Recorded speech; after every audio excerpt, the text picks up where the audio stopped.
اما بعد فاعوذ باللہ من الشیطان الرجیم بسم اللہ الرحمن الرحیم قال اللہ تعالی فی القرآن المجید قال عیسیٰ ابن مریم اللہم ربنا انزل علینا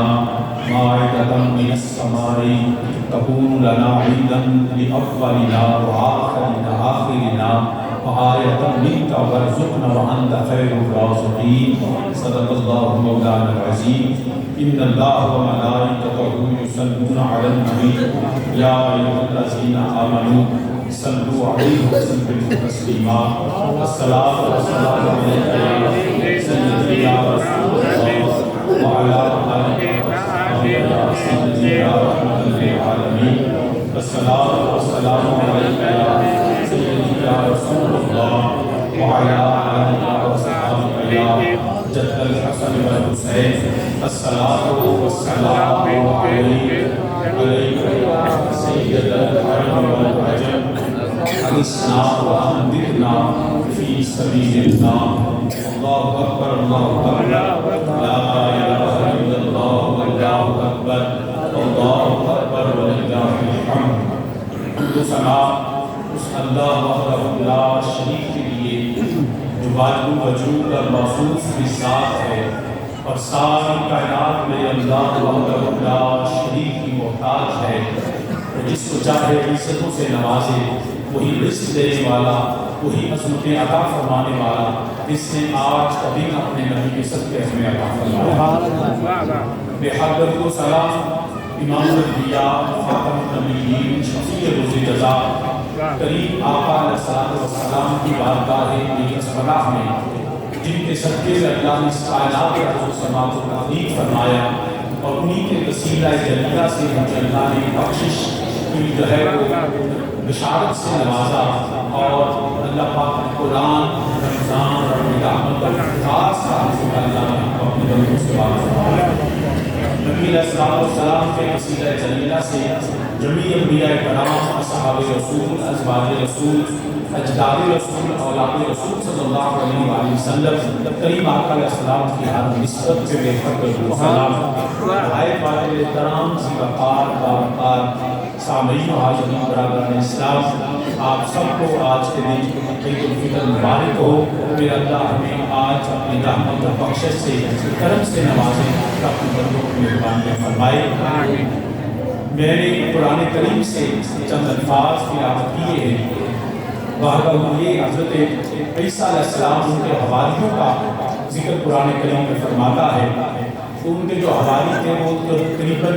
ماننے والے تو اور بھی تھے لیکن خاص طور پر علماء فرماتے ہیں جہاں یہ ذکر ہوا ان کی تعداد 10 وہ جو حضرت عیسیٰ علیہ السلام پہ ایمان لے کے آئے اور ان کے ساتھ رہے ان کے وفادار رہے اور بعض جو تھے وہ یقیناً ان کے بن گئے اور عیسیٰ علیہ السلام کو چھوڑ گئے بعض اس وقت کے ایسے مومن تھے مسلمان تھے جن کے دل میں ایمان تھا لیکن وہ یہودیوں کے ظلم کی وجہ سے اس خاموش تھے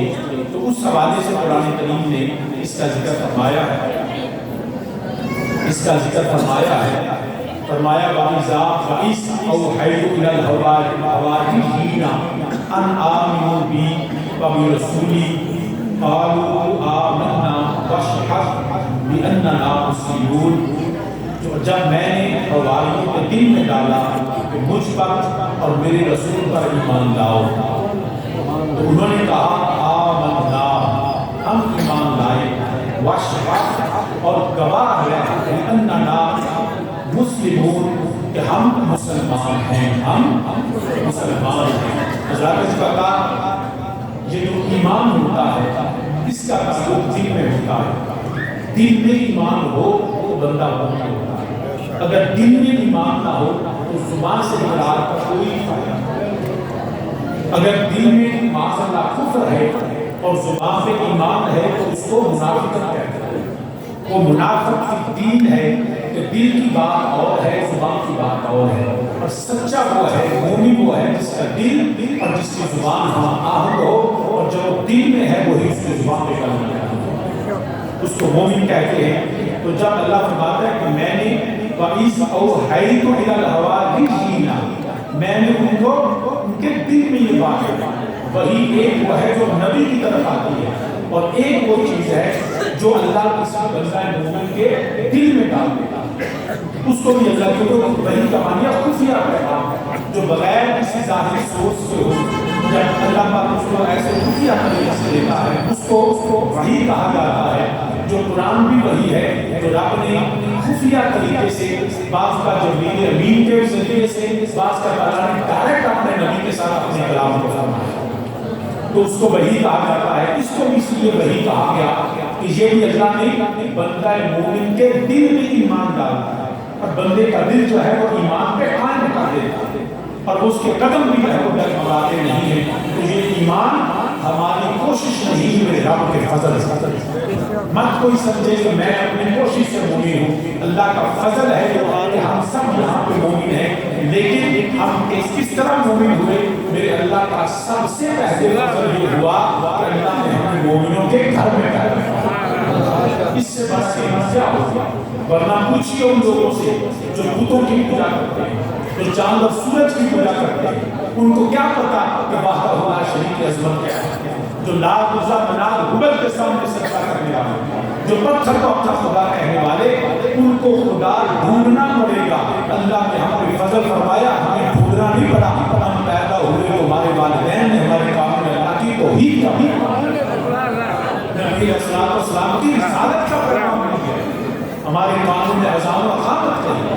ہم بڑے ہوئے تو ہمارے والدین نے ہمیں مسجد کا رخ دکھایا، اور آج تک الحمدللہ اللہ کے فضل سے اپنے والدین کی اس محنت کے نتیجے میں ہم نسل کا نسل نبی کی غلامی میں موجود ہیں۔ اس لیے ایمان میں اللہ کا فضل ہے، اس میں بھی ہم شکر ادا کرنا چاہتے ہیں۔ تو رب نے ان کے دل میں ڈالا، اور پھر ان سے کہا، ڈال کر فرمایا ایمان ان آمنوا بی و برسولی، مجھ پر بھی ایمان لاؤ اور بے رسولی اور میرے رسول پر بھی ایمان۔ یہ بھی اللہ نے قرآن کریم میں واضح کر دیا کہ جو شخص اللہ کو مانے اور اللہ کے رسول کو نہ مانے وہ مومن نہیں ہے۔ صرف توحید کا پیغام دیتے رہنا ہے، توحید کی باتیں کرتے رہنا ہے اور رسالت سے بغاوت کر لینا، وہ شخص کبھی بھی مومن نہیں ہے۔ مومن وہی ہے کہ ان آمنوا بی و برسولی، جو اللہ پر ایمان رکھے اور اللہ کے رسول بھی رب الجلال نے فرمایا، پھر انہوں نے حواریوں نے کہا قالوا آمنا، اے رب العالمین ہم عرض کرتے ہیں آمنا، ہم ایمان لائے اللہ پر اس کے رسول پر بھی، واشہد اور گواہ بن جا۔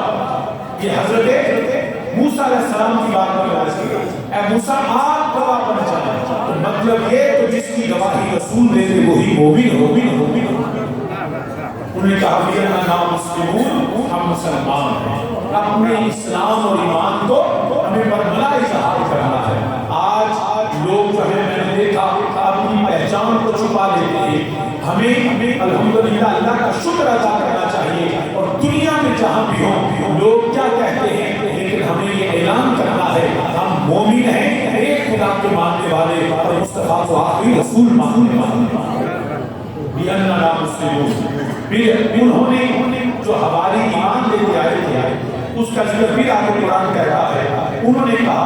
اِذْ قَالَ الْحَوَارِيُّونَ يَا عِيسَى ابْنَ مَرْيَمَ هَلْ يَسْتَطِيعُ رَبُّكَ أَن يُنَزِّلَ عَلَيْنَا مَائِدَةً مِنَ السَّمَاءِ قَالَ اتَّقُوا اللَّهَ إِن كُنتُم مُّؤْمِنُونَ۔ جب حواریوں نے کہا اے عیسیٰ علیہ السلام، عیسیٰ ابن مریم،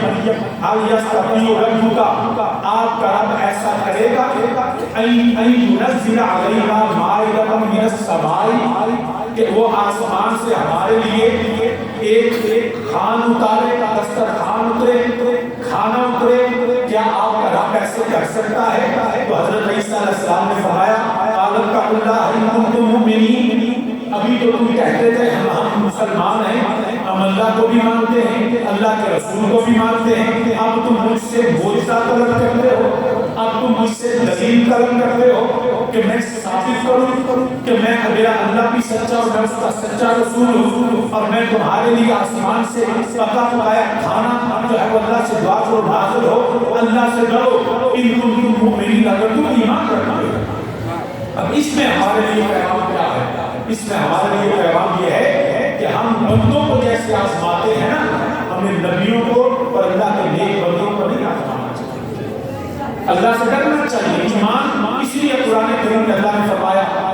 یؤمنون بالغیب، تم غیب پہ ایمان رکھو، آزمانے سے نہیں، تمہیں غیب پہ ایمان رکھنا ہے۔ جب میرے نبی نے فرما دیا خدا ہے تو تم مان لو خدا ہے، جب کریم آقا علیہ السلام نے فرما دیا کہ مرنے کے بعد زندگی ہے تو تمہاری عقل، تمہارا شعور، تمہارا فہم، تمہارا ادراک، تمہارا علم اس مرنے کے بعد کی زندگی کو نہ بھی سمجھے، لیکن تم نے یہ یقین رکھنا ہے یؤمنون بالغیب کہ مرنے کے بعد ایک زندگی ہے، میرا رب بندوں کو دوبارہ زندہ کرے گا، حساب و کتاب ہوگا، میدان محشر ہوگا، وہاں پہ اللہ جو ہے وہ اپنے عدل کرے گا، لوگوں کا حساب و کتاب ہوگا، اور جبریل بھی ہے، قیامت بھی ہے، جنت بھی ہے۔ تو فرمایا یاد رکھنا اللہ سے ڈرو۔ جب رسول نے کہہ دیا مومن وہ ہے جو اپنے رسول کی بات کو اسی طرح اب آزماتے نہیں ہیں کہ جیسے افروز کو ایسے کرو تو پھر میں مانوں گا۔ جب اللہ رسول پر ایمان لے آئے تو جو میں نہ مل پائے پکے بن جاؤ، اس کے ہر چھوٹی ہوئی چیز جو تم نے نہیں دیکھی اس پہ تم اپنا ایمان۔ تو فرمایا رب الجلال نے کہ پیارے کلیم موسیٰ علیہ السلام سے ان کنتم مؤمنین، اگر تم مومن ہو تو اللہ سے ڈرو۔ اس طرح آزماتے نہیں ہیں نبیوں کو اور ولیوں کو، خدا کے بندوں کو اس طرح ٹیسٹ نہیں کرتے کہ خدا کی قدرت آتی ہے کہ نہیں آتی ہے۔ تو انہوں نے کیا عرض کیا؟ انہیں کہا ہم ایمان تو رکھتے ہیں، قالوا نريد ان ناكل منها وتطمئن قلوبنا ونعلم انك صدقتنا ونكون عليها من الشاهدين۔ انہیں کہا کہ ہم جو ہیں ایمان رکھتے ہیں، وہ ہم چاہتے یہ ہیں کہ ہم ان میں سے ان ناكل منها، وہ جو آسمان سے آتا ہے نا اس میں سے ہم بھی کھائیں، اس میں سے ان ناكل منها ہم کھائیں، اور کس چیز کے لیے کھائیں؟ وَتَطْمَئِنَّ قُلُوبُنَا، تاکہ ہمارے دلوں میں اطمینان بھر جائے۔ اب ان کا کھانے کا جو طلب کرنے کا مقصد تھا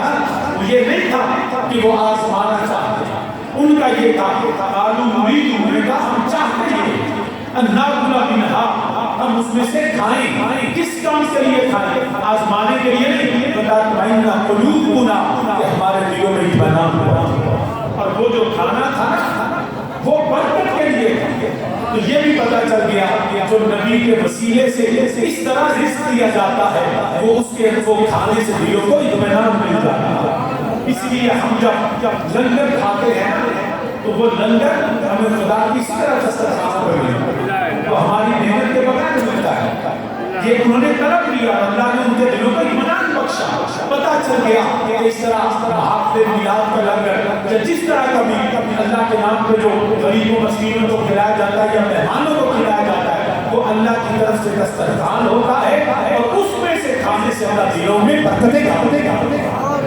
ضرور لنگر میں سے حصہ لیا ہے۔ لنگر اس لیے بعض اوقات جس کے پاس 4 پیسے آتے ہیں وہ کہتا ہے کہ میں نے کھانا میرے لیے شرم ہے، لیکن نہیں، اللہ کا وہ عطا کرتا نہیں جو اللہ بغیر محنت کے بغیر خرچ کے میرا اللہ عطا فرماتا ہے، اس کے اندر میرے اللہ کی برکتیں ہوتی ہیں، دلوں کا اطمینان ہوتا ہے۔ چاہے آپ ایک دانہ چاول ہی کھا لیں، ہم نے دیکھا کہ لوگ کہتے ہیں جو فلاں جی وہ تو لوگ کے لنگر واسطے آئے تھے، تو بھائی جب قرآن کہتا ہے کہ لنگر اس طرح کھایا والے دلوں کو اطمینان ملے تو ساری، اور یہ جو کھانا ہوتا ہے نا یہ دل کے ساتھ اس کا ڈائریکٹ تعلق ہوتا ہے۔ حرام کھانے سے دل میں بے چینی آتی ہے، رشوت کھانے سے، سود کھانے سے، کسی کا مال حرام کرنے سے وہ شخص کبھی سکون میں نہیں رہ سکتا۔ یہ آزما کر دیکھ لیجیے، اللہ معاف کرنا، جو رزق حرام کھانے والوں کی زندگیوں سے سکون اٹھ جاتا ہے، وہ بے سکون ہو جاتے ہیں، رات کی نیندیں اٹھ جاتی ہیں، وہ سمجھتے ہیں کہ باہر بڑا اکٹھا کر لیا، کیا فائدہ اس مال حرام کا جو مال حرام ہماری راتوں کی نیند ہوئی، ہمارے دل کو بے سکون کر دے۔ اے بندہ خدا، اگر تو چاہتا ہے کہ تیرے دل کو اطمینان ہو تو سب سے پہلے اپنے رزق کو حلال محنت سے کمائے، وہ رزق کھایا کر بچوں کو کھلا، پھر کم بھی ہوگا نا تو تیری زندگی میں سکون ہے۔ تو فرمایا رب الجلال کے ان بندوں میں کہ ہم تو اس لیے کھانا چاہتے ہیں وہ لنگر جو بغیر محنت کے پتہ بتایا ہمیں مل جائے، اس لیے بتایا قلوبنا، تاکہ ہمارے دل کو اطمینان مل جائے، عین الیقین اور حق الیقین کی کیفیت میں آ جائے۔ پھر فرمایا اور ہم ونعلم انک صدقتنا، اور ہم دیکھ لیں قد صدقتنا، کہ ہمارے آپ نے ہم سے سچ، تاکہ جب لوگوں کو بتائیں کہہ دیں کہ ہمیں اللہ کی طرف سے رزق ملا ہے، ہم جو ہے اس کے گواہ بھی بن جائیں، نبی کے وسیلے سے ملا ہے، آنکھوں سے دیکھ بھی لیں کہ اللہ نے کیسے ہمیں عطا فرمایا ہے۔ قد صدقتنا ونکون علیہا من الشاہدین، اور اس پر ہم من الشاہدین، اس پر ہم گواہ ہو جائیں، اس پر ہم گواہ ہو جائیں۔ یہ بھی پتہ چل گیا قرآن کی روح سے کہ جب بندے مومن چند لوگ گواہی دے دیں تو پھر ہم اس گواہی کو مان لیں، اس گواہی کو مان لیں۔ جو بھی گواہی مومن دے ہمیں گواہی کو نہیں رکھنا ہے، صحاح اس کے لیے علیحدہ سے اٹیسٹیفیکیشن ضروری ہے کہ کیا اس کا جو ہے اس پہ کراس ایگزامینیشن کرنا تاکہ شک کلیئر جائے۔ یہ شریعت نے الگ سے ضابطہ ایویڈنس دیا ہے کہ جو ہم شہادت دیتے ہیں اس شہادت میں جرم بھی ہوتی ہے۔ اسی طرح یہ چاند الحمدللہ کل ہم نے دیکھا اسی مسجد میں جب مغرب کی نماز ہم نے پڑھی، اس کے بعد ہم چند دوست چھت پہ چلے گئے کہ یہ سنت بات ہے، یہ دیکھیں یہ سنت ہے چاند کو دیکھنا۔ اور نبی علیہ السلام کل ہم نے پہلے تو اعلان کرتے ہوئے مسئلہ صاف تھا اور ہم چاند کو چلے گئے۔ اس میں بعض ملکوں میں لوگ کہتے ہیں کہ جی سعودی کے ساتھ ہم نے عید کر لیا ہے یا فلاں ملک کے ساتھ، تو عید کا تعلق کسی ملک کے قانون سے نہیں، عید کا تعلق چاند کے طلوع ہونے میں۔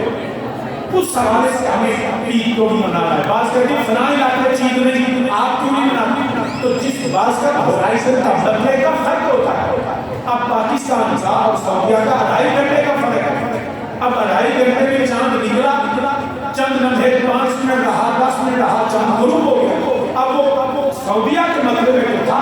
لیکن جب پاکستان کی غروب ہوا سورج تو مغرب بدل چکا تھا، تو یہاں پہ چاند نہیں تھا۔ تو سعودیہ کا حق ہے کہ وہاں پہ چاند کو عید کرے، ہمارے لیے نہیں، کیونکہ ہمارے مغرب پہ چاند نہیں تھا۔ تو ہر ملک کو اگر دنیا کے اندر ہر ملک میں رہتا بھی عید ہو تو یہ قانون کے مطابق وقت کا فرق ہے، دن کا فرق ہے، طلوع و غروب کا فرق ہے۔ اس لیے ہمیں بعض یہ بھی کہتے ہیں کہ جی چاند جو ہے وہ جی مولوی جنہوں نے 2 نمبری کر لی، چاند تو بڑا موٹا سی، تو یہ تو 2 دن کا تھا، ایک روزہ کھا گیا اس طرح۔ تو یاد رکھیں چاند کے والے سے اصول یاد رکھیں، جو چاند بعض کا پیدا ہو جاتا ہے لیکن وہ طلوع غروب آفتاب سے پہلے غروب ہو جائے، اگر چمکنے پہ نظر بھی آ جائے امید کے ذریعے سے اور اس کی عمر بھی ہو، پیدا بھی ہو، لیکن اگر وہ سورج کے غروب ہونے سے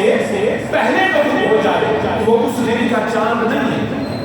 14-15 گھنٹے کا چاند موجود ہوتا ہے، پیدا ہو چکا ہوتا ہے، لیکن وہ منزل پہ نظر نہیں آتا غروب آفتاب کے بعد۔ تو اگلے دن وہ کتنے کا ہوگا؟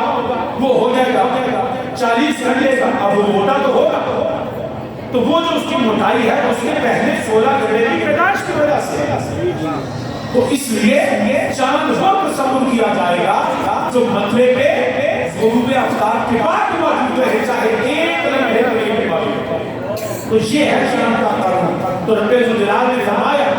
انہوں نے کہا کہ ہم گواہ بن جائیں۔ تو جب مومن گواہی دے دیں کہ چاند طلوع ہو چکا تو پورے ملک میں اگر علماء اعلان کر دیتے ہیں تو حافظ آباد میں نہ نظر آئے مگر وہ دلی بلتستان میں نظر آ جائے، وہ جو گوادر میں نظر آ جائے، جو سب سے سبھی کے علاقے سے آگے معاملہ ہے وہ سب سے بہترین تلبے اور مسئلہ۔ اگر باہر سے گواہی مل جائے مومنوں کی تو اگر حکومت اعلان کر دو تو ہم پابند ہیں مصطفیٰ کو غلاموں کی شہادت، اس لیے ہمیں یہ کر لینی چاہیے۔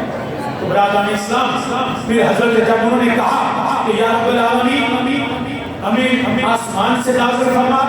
تاکہ ہمارے دلوں کو اطمینان ہو اور ہم اس پہ گواہ بن جائیں، تو پھر کیا ہوا؟ حضرت عیسیٰ علیہ السلام نے اللہ کی بارگاہ میں دعا کی، قال عیسیٰ ابن مریم اللہم ربنا انزل علینا علینا مائدۃ من السماء تکون لنا عیدا لأولنا وآخرنا وآیۃ منک وارزقنا وانت خیر الرازقین۔ عیسیٰ علیہ السلام نے عرض کیا یا اللہ اے رب العالمین ہم پر جو ہے وہ کھانا نازل فرما، آسمان سے وہ دسترخوان اتار یا اللہ، پھر فرمایا تکون لنا عیدا، فرمایا وہ ہمارے لیے پھر عید بن جائے گا، ہمارے لیے عید بن جائے گا۔ اب یہاں سے قرآن کا یہ قانون ہمیں پتا چلا۔ اب وہ جو حواری تھے وہ مومن تھے، وہ خود بھی دعا کر سکتے تھے یا اللہ ہمیں جو ہے وہ آسمان سے مان نازل کرنا، لیکن انہوں نے عیسیٰ علیہ السلام سے عرض کیا۔ عیسیٰ علیہ السلام نے کہا مولا عیسیٰ بن مریم اللہم ربنا، عیسیٰ علیہ السلام نے اللہ کی بارگاہ میں عرض کی، تو پتہ یہ چلا دعا تو اللہ سب کی سنتا ہے، مگر قرآن کہتا ہے کہ جب بھی دعا مانگی ہے ہمیشہ نیک لوگوں سے دعائیں خود تو مانگتے ہی ہو لیکن نیک لوگوں سے دعا کرائیں۔ کیوں؟ کہ ان کی قبولیت اللہ کی بارگاہ میں زیادہ ہوگا۔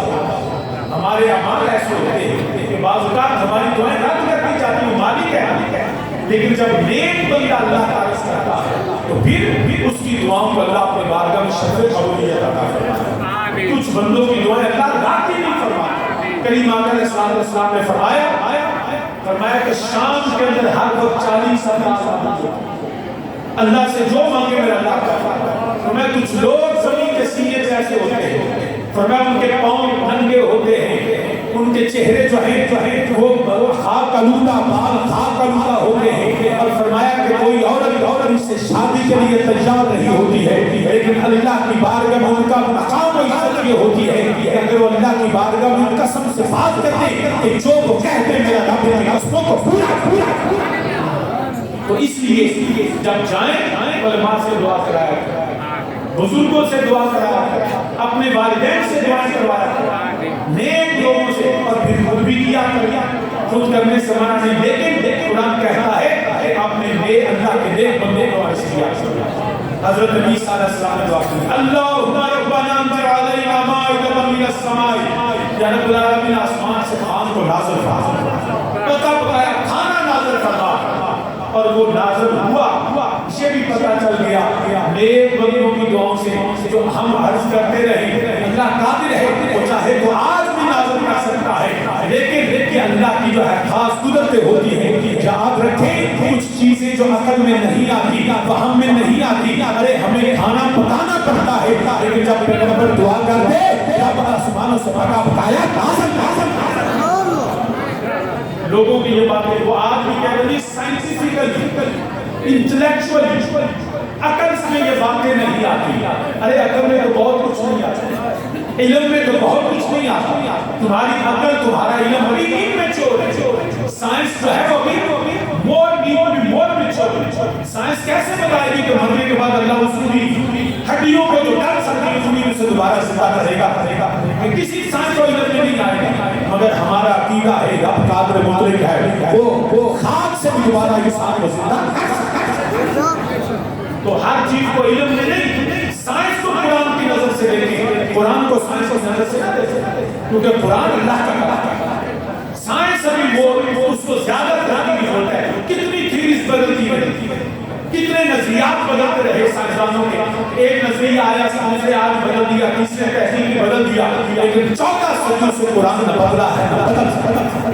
قرآن کہیں سے آئے کا غلط ثابت نہیں ہوا۔ اگر 500 سال پہلے کسی کو سمجھ نہیں آتی تھی تو آج بہت سی چیزیں ہماری سمجھ میں آ گئی جو سائنس سے ثابت ہوئی، تو پتہ یہ چلا بعض اوقات ہونیاں بھی ہو جاتی ہے جب خدا کے بندے اللہ سے عرض یا اللہ آسمان سے نازل فرما، نازل ہوا تو قرآن کہتا ہے عرض کیا تکون لنا عیدا، یا اللہ یہ ہمارے لیے عید ہے، ہمارے لیے عید ہے۔ اب عید کیا ہے قرآن کے لفظ میں، جس کے لیے میں نے سارا یہ مفہوم عرض کیا، تکون لنا عیدا، اللہ ہمارے لیے عید ہے، ہمارے لیے عید ہو۔ اب عید کہتے ہیں کسی دن کے لوٹ آنے کا، ریٹرن واپسی، سال کے بعد کس کا لوٹ آنا یا جشن منانا، یہ دونوں معنی کے لیے مستعمل، جشن اور لوٹ آنا۔ اب پتہ یہ چلا کہ یہ جو آسمان آسمان سے اللہ کی نعمتیں پکا پکایا کھانا اترا، یہ حضرت عیسیٰ اور ان کی امت کے لیے یہ عید کا دن، خوشی کا دن تھا۔ قانون یہ ہے قرآن کا، جب خدا کی رحمتوں کا نزول ہو، جب اللہ کی نعمتیں مل جائیں، جب خوشی مل جائے، جب جشن کا موقع مل جائے، تو پھر سمجھ لو کہ آج عید کا دن آگے آگے آگے۔ اس لیے ہم مسلمان کسی دوست کے آنے پر کہتے ہیں یار آج تو عید ہی ہوگی، مطلب کیا ہوتا ہے؟ مطلب ہوتا ہے آج خوشی کا، آج تو پھر میرے پاس لوٹ گیا،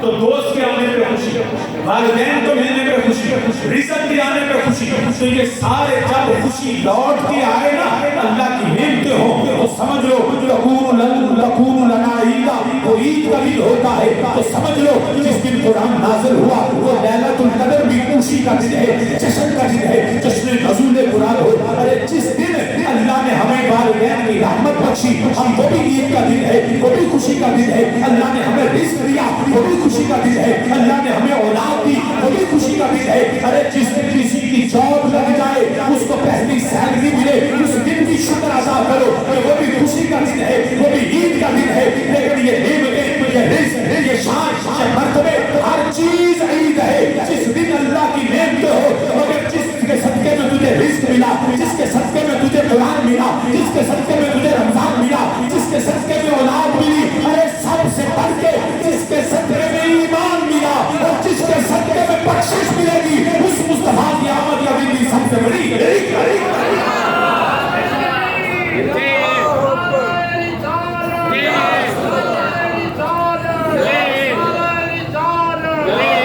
تو یہ جو عید میلاد کہتے ہیں نا، یہ بنیادی طور پر وہ دن لوٹ کے آتا ہے اور وہ دن خوشی کا سی ہوتا ہے کہ آج مصطفیٰ کی آمد۔ یہ عید اس لیے ہے کہ ہر سال لوٹ کے، اور اس کو عید الفطر کہتے ہیں۔ اور عرض کیا یہ عید صرف ہمارے لیے نہیں، وآخرنا، پہلوں کے لیے بھی، عیداً لأولینا وآخرنا، پہلوں کے لیے بھی اور ہمارے بعد کے لیے بھی، وآیۃ منا، اس کو اپنی نشانی بنا۔ آج بھی جو عیسائی ہیں، جو کرسچن ہیں، وہ بھی جب روزے رکھتے ہیں تو وہ بھی عید مناتے ہیں، جس کو بڑا دن کہتے ہیں۔ کرسمس کا دن آتا ہے نا تو ایک بڑا دن ہوتا ہے، اب ایسٹر بھی اس کا آئے گا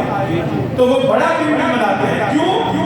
کیونکہ وہ سمجھتے ہیں کہ آج کے دن اس کو رزق،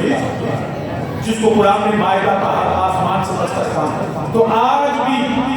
وہ عیسائی جو ہیں وہ عید مناتے ہیں۔ میرے نبی دو عالم صلی اللہ علیہ وسلم جب مکہ سے مدینہ گئے تو دیکھا لوگ جشن مناتے ہیں، نوروز کا دن منایا جاتا ہے اور اس میں خدا کی نافرمانی ہوتی ہے، شرابیں پی جاتی ہیں، اس میں جو ہے ظلم و ستم ہوتا ہے اور عشاشیاں کی جاتی ہیں۔ تو میرے نبی علیہ السلام نے فرمایا تم آج کا دن یہ جشن کیوں مناتے ہو؟ انہوں نے کہا یہ خوشی کا دن ہے، یہ نعمتوں کا دن ہے۔ تو میرے مصطفیٰ علیہ السلام نے فرمایا سنو مومنو، اللہ نے ہمیں بھی دو دن دیے ہیں، ایک عید الفطر بھی ہے، ایک عید الاضحیٰ بھی ہے، فرمایا تم بھی خوشی منایا کرو، یہ دن بھی لوٹ کے آئے گا، خدا کا شکر۔ اس لیے ہم عید الفطر اور عید الاضحیٰ مناتے، تو جس دن خوشی ہو وہی عید کا دن، جس دن اللہ کی نعمت ہو وہی عید کا دن ہوتا ہے۔ اب اس عید کے دن پہ یہ عید الفطر ہم کہا جاتا ہے۔ آگے ہمارا سننا وانت خیر الرازقین، اور ہمیں رزق دے اور تو سب سے بہتر رزق دینے والا۔ تو پتہ یہ چلا اللہ رزق پیدا بھی فرماتا ہے اور رزق پیدا ہی نہیں فرماتا، رزق آگے اپنے بندوں تک پہنچاتا۔ یہ ہے وانت خیر الرازقین۔ آج اگر کسی کے پاس مال موجود ہے لیکن وہ حقداروں تک حق نہیں پہنچاتا تو یاد رکھیں جمع مال کا کوئی فائدہ نہیں۔ یہ عید الفطر اس لیے ہے، اس کو فطرانہ صدقہ بھی کہا جاتا ہے، صدقے والی عید الفطر مطلب اس کا کیا ہے؟ ایک روایت میں آتا ہے کہ فرمایا جو بندہ روزے رکھتا ہے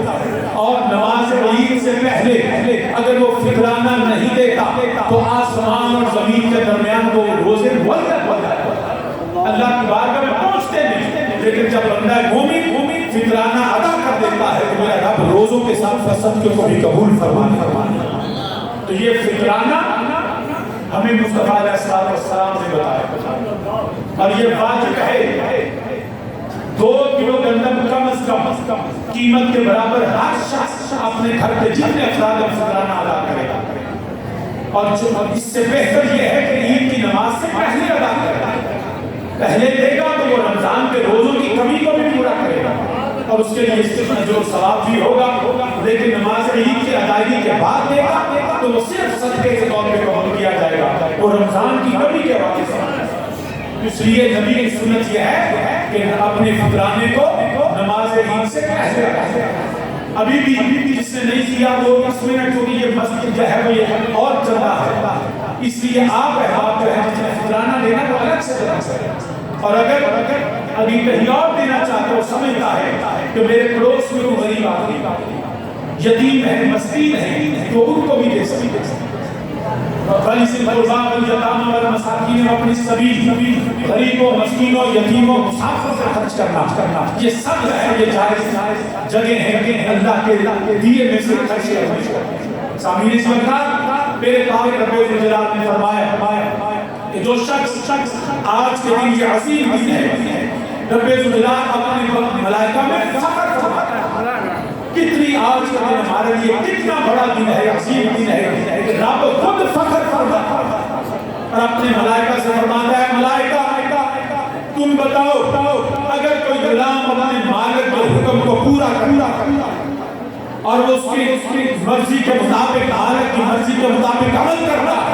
تو تم بتاؤ اس کا اجر کیا ہے؟ تو ملائکہ عرض کرتے ہیں یا رب العالمین، اس کا اجر و ثواب بنتا ہے، اس کو پورا حق ملنا چاہیے۔ تو پھر میرا رب الجلال اپنے ملائکہ سے فرماتا ہے، اے ملائکہ تم گواہ ہو جاؤ، یہ جو میرے بندے آج میدانوں میں، مرکزی مساجد میں آج تیاری کرتے، نئے لباس پہنتے، جو ہے خوشبوئیں لگا کے جن کے چہرے چمک رہے ہیں، یہ جو نکلے ہیں، فرمایا یہ میں پورا مہینہ میرے حکم کے تحت بھوکے بھی رہے، پیاسے بھی رہے، نافرمانیاں بھی چھوڑی، میرے احکامات کو عمل، میرے احکامات پہ عمل کرتے رہے، یہ میرے قرآن کی تلاوت کرتے رہے، یہ میرے جو سبارگاہ میں سجدے میں جھکاتے رہے، یہ قرآن سنتے بھی رہے، یہ قرآن سناتے بھی رہے، یہ میرے لیے اپنے میرے بندوں کو جو ہے افطاری بھی کراتے رہے، کھانے بھی کھلاتے رہے، اور خود آپ میرے قانون کے پابند رہے، تو اے ملائکہ اب ان کا اجر بنتا ہے، ان کا ثواب بنتا ہے، ان کا حق بنتا ہے۔ مولا کیا میں تم گواہ ہو جاؤ، جو میرے بارگاہ میں چھپنے آیا، جو نماز عید کے لیے آیا، اے ملائکہ گواہ ہو جاؤ، میں نے ان کے گناہوں کو نیکیوں میں بدل دیا اور ان سب کو اللہ نے بخشے۔ یہ ہے وہ عظیم نظام، اور میں جو آنے والا ہے، اور میں گواہ بن جاؤ، میں نے سب کی بخش، سب کو معاف فرما دیا۔ جو روزے بھی رکھتا رہا آج میری بارگاہ میں چھپنے لگا، حضرات عزیز کا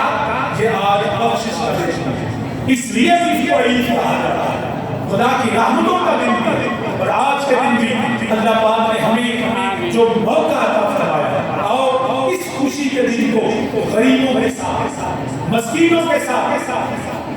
بیواؤں کے ساتھ ہنستے شرکت رکھ کے اس عید کی خوشی میں مجھ کو بھی شامل کریں۔ سامعین اس وقت ہم اپنے بچوں پہ خرچ کرتے ہیں،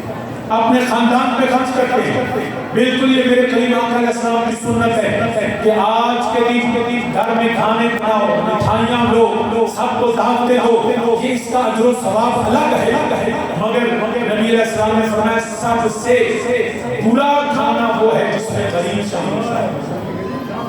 آج ہم دعوت کریں گے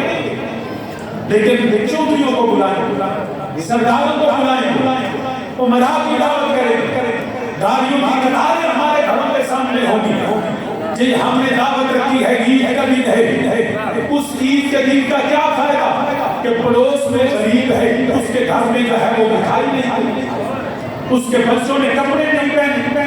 آج بھی اس کا دل رنجیدہ ہے۔ رب العزت کی قسم جتنا مرضی تم امراء کو کھانے کھلاؤ وہ بھول جائیں گے۔ آج اپنے گھر میں کسی غریب کی دعوت رکھو، اگر دوسرے دوستوں کو بلانا ہے تو منع نہیں، لیکن جہاں امراء آتے ہیں، جہاں جو ہے وہ سردار آتے ہیں، ان سرداروں میں امت مصطفیٰ کے غریب کو بلاؤ، محلے دار کو بلاؤ، اپنے کسی غریب رشتہ دار کو بھی اس کھانے میں شامل کرو، تو دیکھ لینا تیرا وہ کھانا رب کی بارگاہ میں کتنی عظمت۔ ان کے پاس جائیں، ان کے دل جوئی کریں، ان کے لیے بہترین کھانوں کا بندوبست کریں، ان کو آج کے دن اپنی خوشی میں شامل کریں۔ اللہ نے رزق دیا ہے، کھلانے سے رزق کم نہیں ہوگا۔ حضرت موسیٰ علیہ السلام آپ تشریف لے جا رہے تھے دور پہ، ایک شخص جس کے پاس بڑی تنگدستی سی، رزق کی کمی تھی، بڑی کبھی کئی دن بھوکا رہتا، تو اس نے عرض کیا پیارے کلیم ہم اللہ کی بارگاہ میں جا رہے ہیں، تو آپ میرے لیے، میں تو بھوکا رہ کے تنگ آ چکا، تو ایک کبھی مجھے جی بھر کے پیٹ بھر کے کھانے کا موقع نہیں ملا، تو اپنے اللہ سے عرض کریں میرے مقدر میں جتنا ہے وہ سارا یک پشت مجھے عطا کر دیا جائے۔ حضرت موسیٰ علیہ السلام نے اللہ کی بارگاہ میں دعا کی، اس کو جو اس کے مقدر میں تھا اللہ نے یک بار میں اس کو عطا فرما دیا۔ اب وہ 2-4 گولیاں جتنا اللہ جانتا ہے، موسیٰ علیہ السلام نے اس کو کہا یہ تمہارا رزق ہے، اب جتنا تیری زندگی میں لکھا تھا وہ سارا تجھے عطا کر دیا گیا۔ اب موسیٰ علیہ السلام چلے گئے، کچھ عرصہ گزرا، تو آپ وہاں سے دوبارہ گزرے تو دیکھا کہ جمگٹھا لگا ہے، میلے کی صورت ہے، لائنیں لگی ہیں، لوگ لنگر کھا رہے ہیں، بڑے حیران ہوئے کہ یہاں تو کوئی آبادی نہیں تھی، یہاں کوئی خانقاہ نہیں تھی، یہاں کوئی مرکز نہیں تھا، یہ ہزاروں لوگوں نے آ کے یہاں پہ لنگر کھا رہے ہیں، یہ کون شخص ہے؟ جب موسیٰ علیہ السلام گئے دیکھا کہ وہی شخص جس کے مقدر میں چند گولیاں چند کلو لانے ہیں وہ بیٹھا ہے، اس کا لنگر جاری ہے، لوگ کھا رہے ہیں۔ موسیٰ علیہ السلام بڑے حیران ہوئے، اے بندہ خدا تیرے مقدر میں تو تیرے لیے اتنا نہیں تھا، یہ سب کیا ماجرا ہے؟ اس نے کہا پیارے کلیم میں نے اپنے اللہ کی ذات پہ یاد نہیں کرتا، اللہ اپنے وعدے کے خلاف نہیں کرتا، میرے رب کا وعدہ ہے کہ جو بھی اللہ کی راہ میں خرچ کرے گا اللہ 10 گنا دنیا اس کو بڑھا کے دے گا، 70 گنا قیامت کے دن اس کو عطا کرے گا۔ تو جو میرے مقدر میں آیا نا تو میں نے اپنے اللہ سے کاروبار کیا، میں نے اپنے اللہ کے ساتھ تجارت کی، جو میرے اللہ نے مقدر میں لکھا تھا وہ میں نے فی سبیل اللہ کی مخلوق کو کھلانا شروع کیا، اب میں کھلاتا جاتا ہوں، میرا مالک مجھے عطا کرتا جاتا ہے، میں کھلاتا جاتا ہوں، میرا مالک مجھے اور عطا کرتا ہے۔ تو یہ ہے قانون، ہم دنیا کے کاروبار کرتے ہیں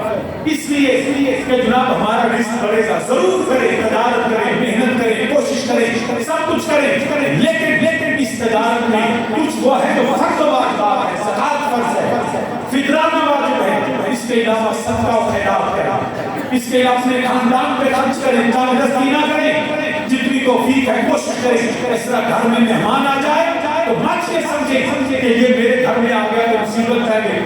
کبھی ایسا نہ سمجھیں، اگر میرے گھر میں تو آ کے میرے دسترخوان پہ بیٹھ کے اگر چائے کھانا کھاتا ہے نا تو میرا نہیں کھاتا، اللہ عزت مجھے دیتا ہے کہ اللہ نے اس کو چلا کے میرے گھر میں بھیجا، دسترخوان کی عزت اللہ نے مجھے دی ہے، عزت اللہ نے اس کے مقدر کا مجھے پہلے اس لیے مہمان کے آنے پہ تنگ نہ ہو، اپنے دلوں کو کھولیں، آج غریبوں کو اس خوشی میں شامل کریں اور اس عید کو حقیقی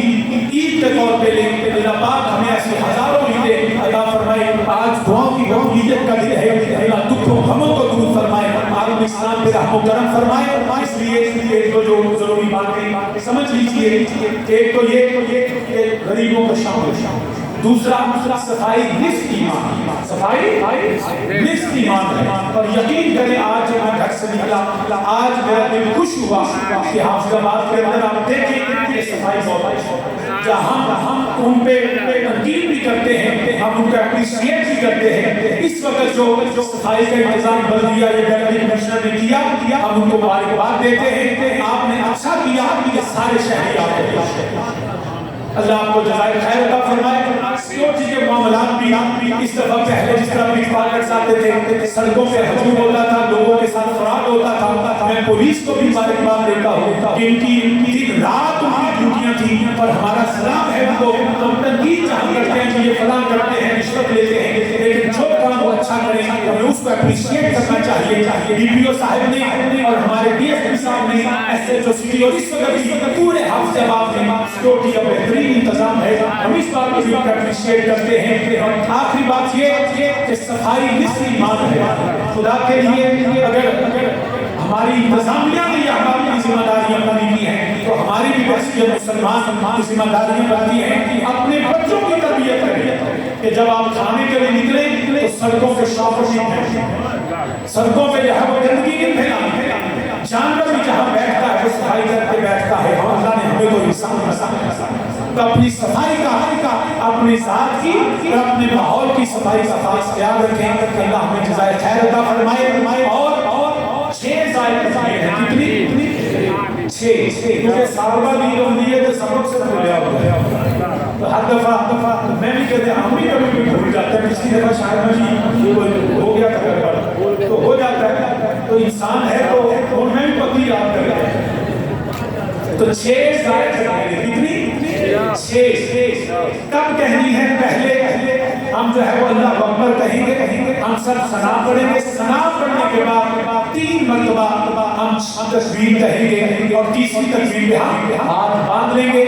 پھر سورہ فاتحہ پڑھی جائے گی، اس کے بعد سورت ملائی جائے گی اور رکعت کو پورا کیا جائے گا. جب دوبارہ دوسری رکعت کے لیے کھڑے ہوں گے تو پھر پہلے ہم نے ثنا سے بعد 3 ذائقے تکبیریں کہیں. اب ہم نے سورت پڑھنی ہے اور فاتحہ اور سورت پڑھ کے رکوع سے پہلے 3 ذائقے کہتے چوتھی تکبیر پہ ہم نے سجدے سے جانا. تو اس طرح تکبیروں کی 6 ذائقے کی وجہ سے بعض کا شک میں پڑ جاتے ہیں. تو یہ طریقہ ہوگا. اس کے بعد پھر خطبہ عید پڑھا جائے گا. اس کے بعد آپ ایک دوسرے کو مبارکباد دیں اور فکرانہ نہیں دیا تو فکرانہ ادا کریں. غریبوں مسکینوں کے ساتھ محبت سے اور کوشش کریں کہ اپنے رشتہ داروں کو راشی میں شامل کریں. اپنے والدین کے زندہ ہیں تو قدموں میں جائیں، ان کی بارگاہ میں کچھ نذرانہ پیش کریں. اور وہ آدمی کا کھانا تو 12:30 بجے لیکن ان کی بارگاہ میں کچھ نذرانہ دیں. اپنی ماں اپنے باپ کو بھی کچھ پیش کریں. اور اگر وہ دنیا سے چلے گئے ان کی قبروں میں اپنے بچوں کو لے جائیں اور ان کے لیے فاتحہ پڑھیں. اللہ پاک ہم سب کے ظلموں کی بخشی فرمائے. آمین بجاہ نبی کریم. آپ سب سیدھی کا میں جزاک